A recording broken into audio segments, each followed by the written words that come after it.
Vamos começar com a polêmica da semana. O áudio em que Flávio Bolsonaro aparece pedindo dinheiro para Daniel Vorcaro para bancar o filme que conta a vida do pai dele, o Dark Horse. Pouco tempo depois da matéria ser publicada pelo The Intercept, a coluna de Lauro Jardim, do jornal o Globo, afirmou que o documentário Lula, dirigido pelo cineasta Oliver Stone, também havia recebido financiamento de Vorcaro. Mas a produção e a direção do filme têm outra versão. Eu estou ao vivo com o colunista Demétrio Vecchioli, que apurou mais detalhes com eles. Demétrio, muito boa tarde. Então, teve ou não teve dinheiro de Vorcaro no documentário feito pelo Oliver Stone, Lula, de 2024? Boa tarde, Rafael. Boa tarde, pessoal do Metrópolis TV. Acho que não dá para a gente dizer se teve ou não teve. O que a gente pode dizer é que não existe nenhum indício de que teve. Assim como o Oliver Stone, o diretor e os produtores que trabalharam nesse documentário do Lula, que não é um documentário ligado à família do Lula, muito diferente do caso do filme do Bolsonaro, né? Os produtores e os diretores do filme dizem que não teve dinheiro do Vorcaro em fundo de família do Vorcaro, de fundo do Vorcaro, de empresa do Vorcaro. E aí é aquela história, acho que cabe a quem disse que teve demonstrar isso, né? Porque a matéria do Intercept, que é o grande assunto da semana, tá todo mundo comentando e a gente repercute aqui no Metrópolis também, é uma matéria que tem o áudio, mostra em detalhes a conversa, não mostra ali a planilha do pagamento de 61 milhões, mas dado todo o contexto, todos os indícios, a gente parte do princípio, a gente confia na informação do Intercept e depois informação essa que tanto estava correta que foi confirmada pelo Flávio Bolsonaro, pelo Mário Frias, por toda a estrutura do filme. No caso do filme do Lula, o Oliver Stone jura de pé junto que não teve nenhum dinheiro. Só que isso acaba influenciando, uma vez lançada a informação, ela se torna verdade para quem quer tomá-la como verdade, né? Então a gente tem visto muitos aliados aí do Flávio Bolsonaro, o próprio Mário Frias, usando esse pagamento para o filme do Lula, como sendo uma verdade absoluta. E hoje tem até revista circulando já nas bancas com uma foto do Vorcaro ao lado do Lula e do Oliver Stone, como se a história fosse essa e não o pagamento de 61 milhões de reais do Vorcaro pro filme do Flávio Bolsonaro. E eu acho, Demétrio, que uma das grandes perguntas a serem feitas é a seguinte: Flávio Bolsonaro assumiu que, de fato, houve esse valor, foram 61 milhões de reais, porém, a produtora do filme, a GoUp, diz que não houve dinheiro. Então, se esse dinheiro foi entregue por Vorcaro, como eu disse, eu acho que a grande dúvida atual é saber onde estão esses 61 milhões, você concorda? Tem uma entrevista de ontem do Mário Frias para a coluna Grande Angular da Lilian Isadora aqui no Metrópolis, que eu acho que essa polêmica está explicada e mostra que foi mais um deslize, ou quase isso, mais uma mentira daí da dupla Flávio-Mário Frias. O que acontece? O Mário Frias e a GoUp, que é a produtora do filme, eles dizem não teve dinheiro do Vorcaro, dos fundos do Vorcaro, das empresas controladas por ele. O que eles não dizem é que teve dinheiro da Entrepay. Entrepay que formalmente não pertence ao Vorcaro. É uma empresa de pagamentos que a Polícia Federal já investigava se o Vorcaro não era sócio oculto dela, mas que está no nome de um terceiro, que é o tal do alguma coisa Freixo, que é o mineiro. E aí o fato do Vorcaro, do Flávio negociar com o Vorcaro e o pagamento vir da Entrepay é um enorme indício de que, de fato, a Entrepay era do Vorcaro, mas ela não estava no nome do Vorcaro. Então, o que o Mário Frias e a produtora fizeram? Usaram isso para dizer que não recebi dinheiro do Vorcaro. Só a gente pediu dinheiro para o Vorcaro e quem passou foi outro. E aí, esse jogo de palavras causou essa confusão e obrigou o Mário Frias a voltar atrás, falar, não, a gente se explicou mal, tal, vocês que entenderam errado, mas no fundo a história acho que fecha.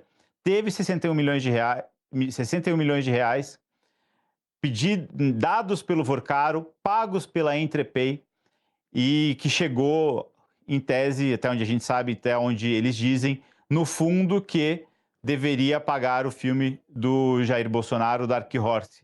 Se pagou, se não pagou, acho que é isso que a Polícia Federal tem que investigar e tentar descobrir agora. Demétrio, vamos continuar falando do Dark Horse, porque há poucos minutos você publicou uma informação, no mínimo, peculiar. Você teve acesso ao roteiro do filme Dark Horse, esse filme que tem previsão de lançamento para o dia 11 de setembro de 2026. E o final do filme parece que tem um ministro careca. Que história é essa, cara? Conta pra mim. Eu recebi agora de tarde, já na hora do almoço, o roteiro do filme, o roteiro de Dark Horse. É um documento aí 100 páginas em inglês. Não consegui ler tudo, contei com a ajuda para fazer essa leitura e conseguir subir o texto no Metrópolis. A gente teve acesso ao roteiro e o leitor do Metrópolis, quem está assistindo o Metrópolis TV, também tem acesso ao roteiro, porque a gente colocou o documento lá para ser baixado, para quem quiser ler e descobrir como é o filme sem precisar assisti-lo, até porque, pessoalmente, duvido que seja aprovada a divulgação desse filme em setembro, durante a corrida eleitoral, um filme que obviamente tem um contexto eleitoral, um contexto político, e que não foi financiado por campanha eleitoral, logo não pode ser utilizado como uma peça de campanha, e ele claramente ele é. Mas esse filme ele termina, a história que é contada no Dark Horse, é importante a gente contar, é basicamente a da facada que o Bolsonaro leva. Então ele é o candidato azarão, daí o termo Dark Horse em inglês, e ele é candidato a presidente da República, só que ele tem um inimigo, que é o Cicatriz, que é um cara que ele, enquanto policial militar lá no Rio de Janeiro, ele prendeu em 1985 e vira o grande inimigo do Jair Bolsonaro. E aí o Cicatriz contrata uma pessoa, o Tato, que contrata alguém que tem um nome parecido com Adélio, mas que na prática é o Adélio Bispo, para tentar matar o Bolsonaro. E aí acontece a cena da facada, vai para o hospital, e aí tem esse trecho que é relativamente semelhante ao que aconteceu. Bolsonaro leva uma facada, vai para o hospital, fica entre a vida e a morte, e acaba voltando, é candidato a presidente, e aí o filme interrompe e volta com o Bolsonaro subindo a rampa. Isso aparece numa televisão, segundo o roteiro, e aí quem está assistindo essa televisão é o tal do Cicatriz. E o Cicatriz recebe numa sala escura algumas pessoas influentes. E aí entre elas está um ministro magro, careca e com cara de mal, que o roteiro quer que pareça ser um ministro do STF. Aí para meio leitor, para um bom leitor, meia palavra basta, é fácil de entender o que eles querem dizer com isso.